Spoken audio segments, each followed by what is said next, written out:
बिस्मिल्लाहिर्रहमानिर्रहीम। आज मैं आपको बताऊंगा कि कामयाब जवान प्रोग्राम के लिए कैसे अप्लाई करते हैं। सबसे पहले ये अपनी ओपन कर लेनी है गूगल। यहाँ पर आपने लिख देना है तो ये इस तरह का आ जाएगा। इसके अंदर टोटल 9 स्टेप्स होते हैं।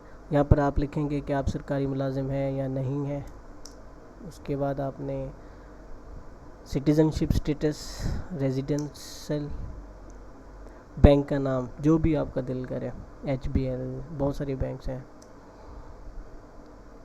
मुलाजमत करते हैं या नहीं करते, वो आपने सियासी शख्सियत है नहीं है, कारोबार की मौजूदा एक्सपेंशन क्या है। अगर आपका ऑलरेडी बिज़नेस है तो उसको एक्सपेंड करने के लिए भी आपको लोन मिलेगा।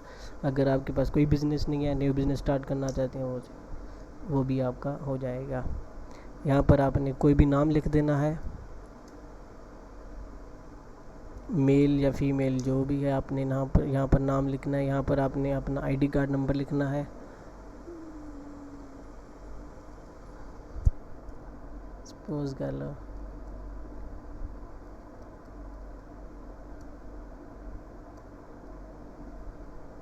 यहाँ पर आप रिकन्फर्म कर लेना है।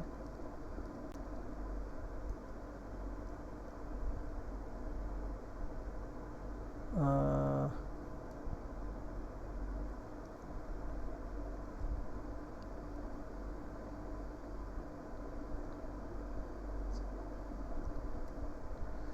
यहाँ पर आपको ID कार्ड कब मिला था वो आपने कोई भी डेट लिख देनी है।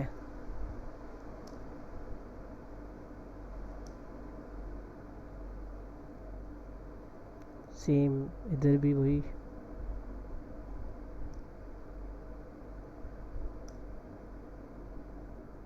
यहाँ पर आपका ID कार्ड पर डेट ऑफ बर्थ क्या है, ये मैं एक जनरली ही कर रहा हूँ।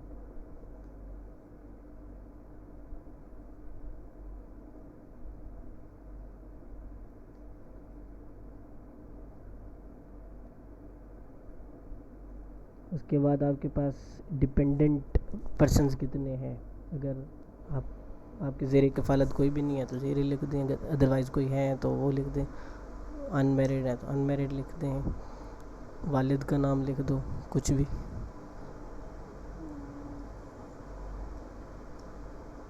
उनका ID कार्ड नंबर आप लिख देंगे, कोई भी। रिलीजन क्या है, इस्लाम है। उसके बाद अगर कोई आपके पास डिसेबिलिटी है नहीं है वो लिख देंगे। सोर्स ऑफ इनकम क्या है, सपोज कर लें आपके पास कोई भी नहीं है। उसके बाद कोई बैंक अकाउंट है तो यस कर दें, अदरवाइज़ नहीं। ये बाकी जो ऑप्शंस हैं, बैंक का नाम, अकाउंट नंबर, ये कंपलसरी नहीं है। आप लिखना चाहते हैं लिखें, नहीं लिखना चाहते तो इट्स नॉट अ प्रॉब्लम। उसके बाद कोई भी आप पिक अपलोड कर लें।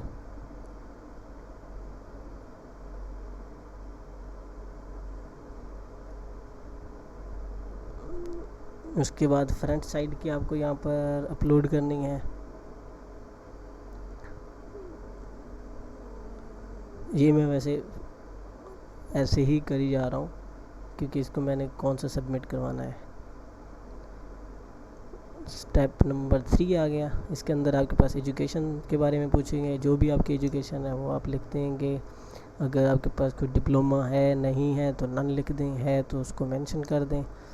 एजुकेशन आपकी क्या है, जो भी एजुकेशन है वो आप लिख देंगे। उसके बाद नन लिख दें। अगर आपके पास कोई है तो लिख दें, या अदर है कोई और है जो यहाँ पर नहीं आ रही तो वो लिख दें। अब ये डिग्री अपलोड करने, ये भी आप पर ही डिपेंड करता है कि करनी है कर लें, नहीं करनी तो प्रॉब्लम कोई नहीं है। परमानेंट एड्रेस लिख दें।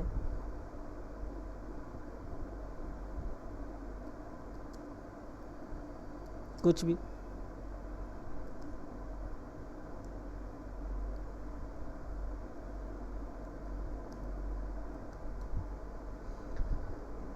सूबा कौन सा है जी, पंजाब है तो पंजाब लगाएंगे। ज़िला कौन सा है, कोई भी लगा देते हैं आप, फैसलाबाद लगा दें। तहसील कौन सी है, अगर सेम एड्रेस है तो वही ऊपर वाला आप लिख लें। उसके बाद फ़ोन नंबर लिख दें कोई भी।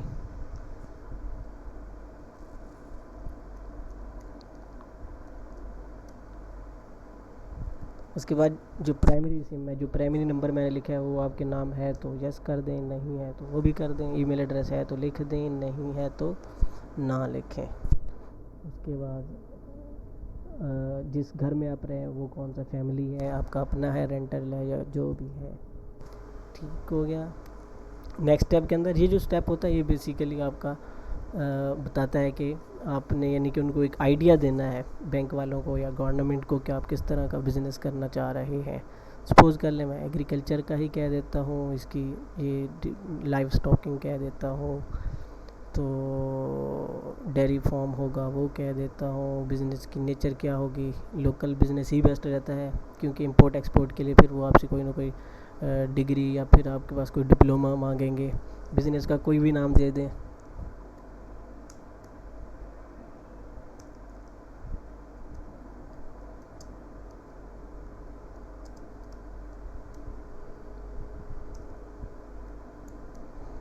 बिज़नेस की डिटेल क्या है तो डेयरी फार्म लिख दें।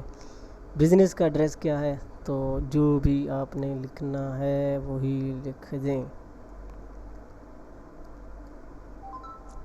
बिज़नेस का प्रेजेंस क्या है, पंजाब है।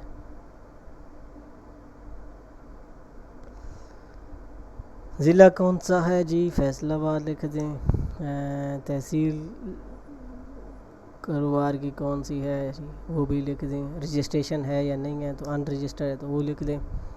कारोबार की किस्म कौन सी है तो इंडिविजुअल सही रहेगा। ठीक है, बाकी ये जो ऑप्शंस हैं ये आप क्लिक करें ना करें आपकी मर्ज़ी। अच्छा, उसके बाद आपके नाम की गाड़ी रजिस्टर है तो नहीं है तो नो कर दें। नेक्स्ट पर चल जाएं। यहाँ पर आपके पास इस स्टेप के अंदर फिर वो आइडिया मांग रहे हैं कि आप किस तरह का। अच्छा, यहाँ पर एक टर्म है मुराबा। मुराबा का मतलब ये होता है कि कुछ इन्वेस्टमेंट आपको गवर्नमेंट देती है, कुछ आप अपने से इन्वेस्टमेंट करते हैं।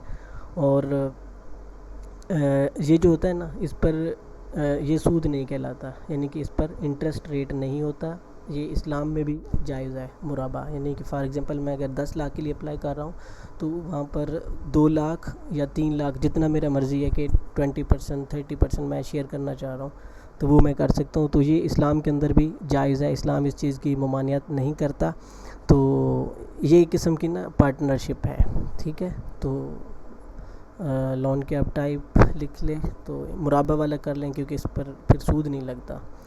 कर्ज़ की मुद्दत 1 टायर यानी कि आपको 1 लाख से 10 लाख तक मिलेगा, फिर आपको 10 लाख से यानी कि 1 मिलियन से 10 मिलियन तक मिलेगा, फिर आपको 10 मिलियन से 25 मिलियन तक मिलेगा, यानी कि 2.5 करोड़ रुपए तक। टेन्योर क्या है, 5 साल है, 6 साल है, मैक्सिमम 8 ईयर्स है। तो आपकी मर्ज़ी, आप जितनी, आपको एक आइडिया होना चाहिए, कंसेप्ट होना चाहिए कि आप कितनी देर तक उनका लोन वापस कर सकते हैं। यानी कि एस्टिमेटेड कॉस्ट प्रोजेक्ट पर क्या होगी, सपोज़ कर ले मैं लिख देता हूँ 1 मिलियन, तो ये जी 10 लाख। उसके बाद रिक्वायर्ड लोन अमाउंट कितनी है, आप कह लो मुझे 8 लाख है, उसके अंदर 2 लाख आप अपना। उसके बाद वो कह रहा है कि आप अपने से आप कितना इन्वेस्ट कर सकते हैं। तो सपोज़ कर ले अगर आप 20% करते हैं तो आपको 2 लाख खुद से जमा करवाना पड़ेगा। अगर आप 30% करते हैं तो आपको 3 लाख जमा करवाने का। It's depend on you. अब ग्रेस पीरियड क्या है कि आप चाहते हैं कि पहले कितने पीरियड तक मेरे से कोई इंस्टॉलमेंट वापस नहीं होगी, तो 6 मंथ काफ़ी होते हैं। नेक्स्ट आपके पास इस स्टेप के अंदर भी आपके पास वो मांग रहे हैं कि आपके कॉस्ट ऑफ ऑपरेटिंग एसिड्स क्या है, मतलब जो आप मशीनरी वहाँ पर लगा रहे हैं या आप डेयरी फार्म बना रहे हैं तो वहाँ पर आपके क्या कंस्ट्रक्शन का काम क्या होगा, बहुत सारी चीज़ें होती है तो वो क्या होगा। सपोज़ कर लो मैं वैसे ही लिख देता हूँ जी, मेरा है 5 लाख। उसके बाद है कि आपके पास इनिशियल प्रोजेक्ट पर कितने लगेंगे, तो 8 लाख लिख लेते हैं। एक्सपेक्टेड रेवेन्यू कितना जनरेट होगा, तो सपोज़ कर लो हम कहते हैं मंथली हमारे पास 70,000 होगा। एक्सपेंसेस हमारे पास 40,000 हो जाएगी। इनडायरेक्ट आपके एक्सपेंसेस हम कह देते हैं कि हमारे जी 10,000 हो जाएंगे। ऐसी मतलब ऐसा आपने आइडिया पेश करना है कि वो आपकी इस चीज़ को एक्सेप्ट भी कर लें। फिर आपने जितने भी एम्प्लॉय रखने हैं, ठीक है। उसके बाद आपके पास अगर उस चीज़ में एक्सपीरियंस है तो भी लिख दें, नहीं है तो भी इशू नहीं है। लिख दें तो बेहतर है, लेकिन ये है कि ये जो तजर्बा की सनद वो कह रहे हैं या एनी अदर डॉक्यूमेंट, तो ये अपलोड ना भी करें तो कोई इशू नहीं है। इसके अंदर आपके इस पोर्शन के अंदर आपके पास पूछते हैं कि आपने किसी और बैंक से या आपके किसी फैमिली रिलेशन में से, फैमिली में से किसी ने अगर बैंक का लोन लिया हुआ है तो वो बताएं, तो किसी ने नहीं लिया। फिर उसके बाद आप नेक्स्ट कर दें। तो यहाँ पर आपको ना रेफरेंसेस देने हैं, यानी कि ट्राई करें कि किसी दोस्त का दे दें, यानी कि ब्लड रिलेशन ना हो, अदर देन ब्लड रिलेशन। तो ये आप ऐसा करें कि एक किसी दोस्त का दे दें और एक किसी क्या कहते हैं अपने नेबर का दे दें, और फिर उसके बाद आपको ये करना है। इसके बाद आप जब नेक्स्ट करेंगे तो उसके बाद आपके पास सबमिट का ऑप्शन आ जाएगा। सबमिट में से पहले वो एक आपके पास डिक्लेरेशन लेटर आ जाएगा, तो वो आप एग्री करेंगे, फिर उसके बाद सबमिट करवा देंगे, तो वो आपका सबमिट हो जाएगा। तो ये एक टोटल प्रोसीजर है। टोटल मेरे ख्याल में 20-25 मिनट ही लगते हैं, शायद फ़र्स्ट टाइम ज़्यादा लग जाएं। तो